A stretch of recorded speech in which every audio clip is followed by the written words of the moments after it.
नमस्कार दोस्तों, स्वागत है आपका जादम क्लासेज यूट्यूब चैनल पर। और आज हम बात करने वाले हैं राजस्थान बोर्ड एग्ज़ाम 2026 की, जिसमें आज क्लास 10 साइंस के मोस्ट इम्पोर्टेंट लाइन होगी और मोस्ट इम्पोर्टेंट थ्योरी क्लास है, जिसमें हम मोस्ट इम्पोर्टेंट परिभाषाएं पूछेंगे और जानेंगे और देखेंगे कि राजस्थान बोर्ड एग्ज़ाम 2025-26 में कौन कौन सी आ सकती है। और क्लास 10 साइंस के लिए ये मोस्ट इम्पोर्टेंट थ्योरी क्लास है, जिन्हें आप अपनी नोटबुक में लिख सकते हैं। जहाँ पर भी मोस्ट इम्पोर्टेंट परिभाषाएं आएंगी उन्हें आप अपनी नोटबुक में लिख लेना। और आज हमारा चैप्टर है, थर्ड चैप्टर है, जिसमें धातु एवं अधातु की बारे में बताया जाएगा। और इसकी मोस्ट इम्पोर्टेंट जो परिभाषा हैं जो राजस्थान बोर्ड एग्ज़ाम 2026 में क्लास 10 साइंस के लिए पूछी जाएंगी और उन्हें आज आप अपनी नोटबुक में लिख सकते हैं। तो चलिए ये चैप्टर कंप्लीट करते हैं और ये आज पूरा चैप्टर होगा इसमें। चलिए देखते हैं। पहला है हमारा, अपने शुद्धतम रूप में धातु की सतह चमकदार होती है। धातु के इस गुण धर्म को धात्विक चमक कहते हैं। यानी जो भी धातु होती है वह अपने शुद्ध रूप में चमकदार होती है। जैसे सोना है, चांदी है, ये सभी धातुएं हैं, वो शुद्ध रूप में हो यानी 100% शुद्ध हो तो ये चमकदार होती हैं। इस गुण को धात्विक चमक कहते हैं। यानी जो जो धातुएं हैं वो अपने शुद्ध रूप में हो तो उसे धात्विक चमक कहते हैं। और वह चमकदार होती है यानी वो अपने शुद्ध रूप में होती है तो चमकदार होती है, यानी उस समय उसमें कोई भी मिलावट नहीं होती है। और इस गुण धर्म को क्या कहते हैं? धात्विक चमक कहते हैं। चलिए नेक्स्ट देखते हैं। हमारा नेक्स्ट है आघात वर्ध्यता। देखते हैं आघात वर्ध्यता क्या है। जैसे कुछ धातुओं को पीट कर पतली चादर के रूप में बनाया जा सकता है। इस गुण धर्म को आघात वर्ध्यता कहते हैं। यानी जो धातुएं होती हैं, कुछ धातुएं हैं, उन धातुओं को पीट पीट कर पतली चादर के रूप में बनाया जा सकता है। और इस गुण धर्म को क्या कहते हैं? आघात वर्ध्यता। जैसे सोना है, चांदी है, इन धातुओं को पीट पीट कर लंबी चादर के रूप में बनाया जा सकता है और इस गुण धर्म को है वो आघात वर्ध्यता कहते हैं। तो देखते हैं कि आघात वर्ध्यता क्या क्या है और इसमें क्या है जो चादर के रूप में हम बना सकते हैं। ठीक है, जैसे सोना है, सोने को पीट पीट कर एक चादर के रूप में या एक लंबे तार के रूप में बनाया जा सकता है। चांदी है, इसे भी पीट पीट कर लंबे तार के रूप में या चादर के रूप में बना सकते हैं। अब देखिए आघात वर्ध्यता का मोस्ट उदाहरण है सोना है, सबसे अधिक तन्य धातु है। 1 ग्राम सोने से 2 से 2.5 किलोमीटर लंबा तार बनाया जा सकता है। यानी 1 ग्राम गोल्ड 1 ग्राम गोल्ड हो तो उसको पीट पीट कर एक लंबे तार के रूप में बनाया जा सकता है। और वह लंबा तार कितना होगा? 2 से 2.5 किलोमीटर। यानी 1 ग्राम सोने से 2 से या 2.5 किलोमीटर लंबा तार बनाया जा सकता है। इस गुण को आघात वर्ध्यता कहते हैं। और यह उन्हीं धातुओं में होती है जिनमें तन्यता का गुण हो, यानी तन्य धातु हो और उसमें तन्यता का गुण हो तो वह लंबी चादर के रूप में बनाई जा सकती है। चलिए नेक्स्ट देखते हैं। नेक्स्ट है घरों में बिजली के तारों पर पॉलीवाइलिन क्लोराइड यानी पीवीसी अथवा रबर जैसी सामग्री चढ़ी होती है जो विद्युत के कुचालक होते हैं। यानी विद्युत के कुचालक क्या होते हैं? जिनमें से धारा प्रवाहित नहीं होती है। जो हमारे घरों में बिजली के तार होते हैं उन पर एक प्लास्टिक की रबड़ होती है, यानी वो प्लास्टिक होती है, वो क्या होती है? पॉलीवाइलिन क्लोराइड। और पॉलीवाइलिन जैसे पीवीसी है, इसकी फुल फॉर्म आ सकती है कि पीवीसी का पूरा नाम क्या है? तो पीवीसी का पूरा नाम है पॉलीवाइनिल क्लोराइड। ये याद रख लेना कि पीवीसी का पूरा नाम क्या है। और जो हमारे घरों में जो बिजली के तार होते हैं उनमें क्या लगी होती है? पीवीसी के तार, यानी पीवीसी रबड़ होता है। चलिए नेक्स्ट देखते हैं। नेक्स्ट है ध्वनिक, यानी इसको है ध्वनिक। जो धातुएं कठोर सतह से टकराने पर आवाज़ उत्पन्न करती है उन्हें ध्वनिक या सोरेनस कहते हैं। यानी जैसे दो धातुएं हैं, अगर वह आपस में टकराती हैं तो उनमें एक आवाज़ उत्पन्न होती है और उस आवाज़ को ध्वनिक या सोरेनस कहते हैं। यानी जो दो धातुओं के टकराने में जो ध्वनि उत्पन्न होती है उन्हें ध्वनिक या सोरेनस कहते हैं। जैसे स्कूल की घंटी है। ठीक है, चलिए नेक्स्ट देखते हैं। नेक्स्ट है मरकरी को छोड़कर सारी धातुएं कमरे के ताप पर ठोस अवस्था में पाई जाती है।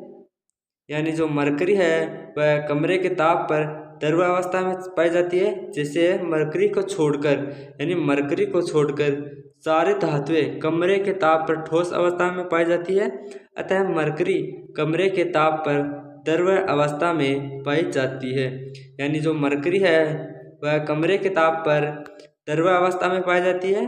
चलिए नेक्स्ट देखते हैं। नेक्स्ट है आयोडीन अधातु होते हुए भी चमकीला होता है। यानी जो अधातु होते हैं वह चमकीली नहीं होती है, लेकिन आयोडीन अपवाद है। तो ये एग्जाम में आ सकता है कि ऐसी कौन सी अधातु है जो अधातु होते हुए भी चमकीली होती है। तो आयोडीन क्या होता है? नमक होता है। यानी जो नमक है, आयोडीन है, वह अधातु होते हुए भी चमकीला होता है। चलिए नेक्स्ट देखते हैं। नेक्स्ट है खनिज। तो देखिए खनिज है वो मोस्ट इम्पोर्टेंट है, तो इसकी परिभाषा आ सकती है कि खनिज किसे कहते हैं। तो आप अपनी नोटबुक में इस परिभाषा को लिख सकते हैं कि खनिज क्या है। जैसे पृथ्वी के भूपट्टी में प्राकृतिक रूप से पाए जाने वाले तत्व या यौगिक को खनिज कहते हैं। तो खनिज क्या है? जो हमारी पृथ्वी में है वो प्राकृतिक रूप में पाए जाने वाले तत्व या यौगिकों को खनिज कहते हैं। चलिए नेक्स्ट देखते हैं। नेक्स्ट है अयस्क। देखिए अयस्क क्या है? अयस्क भी खनिजों से ही निकाले जाते हैं। खनिजों में से अति आवश्यक यौगिकों को अयस्क कहते हैं। यानी खनिज है उसमें से अयस्क को निकाला जाता है और अयस्क अति आवश्यक होते हैं। जैसे जो मूल्यवान धातुएं हैं वो अयस्क होती हैं। चलिए नेक्स्ट देखते हैं। सोडियम अधिक क्रियाशील धातु। यहाँ पर धातु आएगा।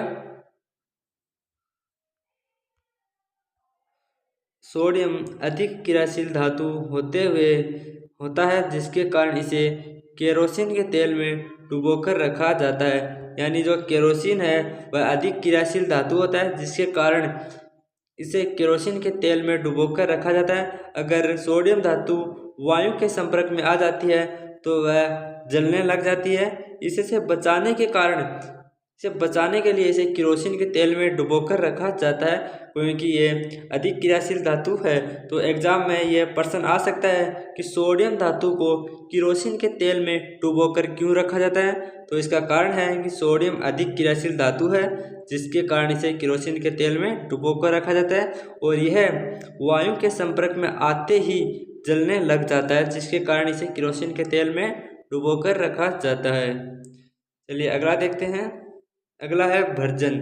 देखिए भर्जन क्या होता है? सल्फाइड एस्क को वायु की उपस्थिति में अधिक ताप पर गर्म करने पर यह ऑक्साइड में परिवर्तित हो जाता है। इस प्रक्रिया को भर्जन कहते हैं। यानी जो सल्फाइड एस्क होते हैं, जो सल्फाइड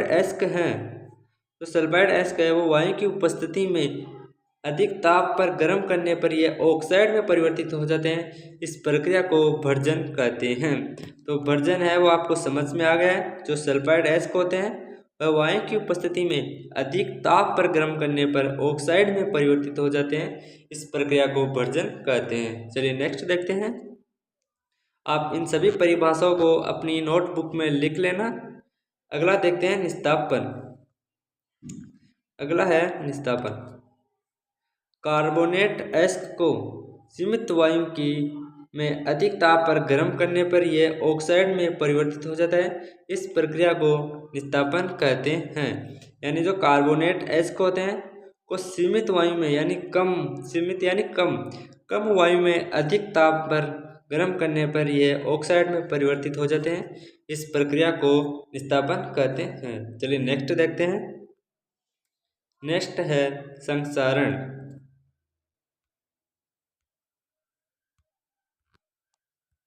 नेक्स्ट है संक्षारण।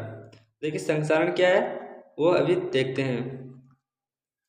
लंबे समय तक आर्द्र वायु के संपर्क में रहने से लोहे जैसी कुछ धातुओं की सतह संक्षारित हो जाती है।